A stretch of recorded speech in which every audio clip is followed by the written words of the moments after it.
9'lara diken ma 8,5 kilometrelik. Ma beygide, küş beygiste, toy beygiste, mana ma Ceren.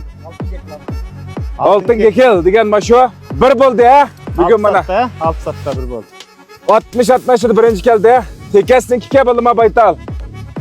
Ha, dadasini qo'lab ketdi, buni tushuntirmamsiz. Dadasi tashqariga sotilgan soqur, Arab. Ha, Arab soqur. Amma kat tikan juma ma vallahi bugun ko'zimni ichib qo'ydi. Manda belgilarga kelmab tikanma. Bugun tunji kelishim mana aran tapdim, birinchi o'g'a egisini menga chiqib. Aldın qitimda bir bo'lgan. Oldin qitim bir bo'lgan. Nada bo'lgan? Tog'ustirog'dan Qo'ng'irdengda. Bo'pti. Tog'ustirog ikkinchi ko'chada. Bo'pti. Kat tikan muborak bo'lsin. Ertangiz texmi belgilik bo'lsin ha. Aytganingiz kelsin. Setilamdi o? Setladi. Setilamda? Setladi. Bahasini bir devatmamsiz mening bu finsilarimga. 150 ming. 150 ming qo'ygan ha baytal mana. Nechash? 3 yaş. 3 yaş dönenken ha. Valla mana 150 ming so'm baho qo'yapti mening finsilarimning ichida. Lobelli ba 100 necha ming finsi bo'lib ketdi. Mana ma ideyarimda o'tgan. Baytal ha valla mana bu. Kushbeyga İki gücüge dejima valla ma 8,5 kilometre 60'ninki 60-60 birinci keldi.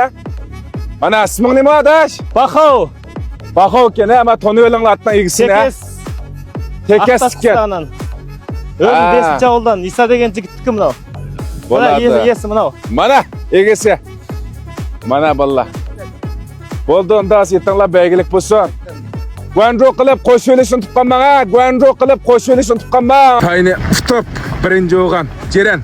Baytal. Mana. Birinchisi. Mana taydan bizni tutib mangdi mana.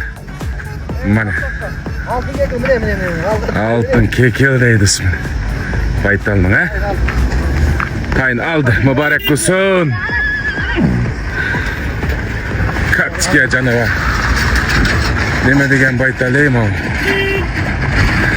记得点赞关注哦。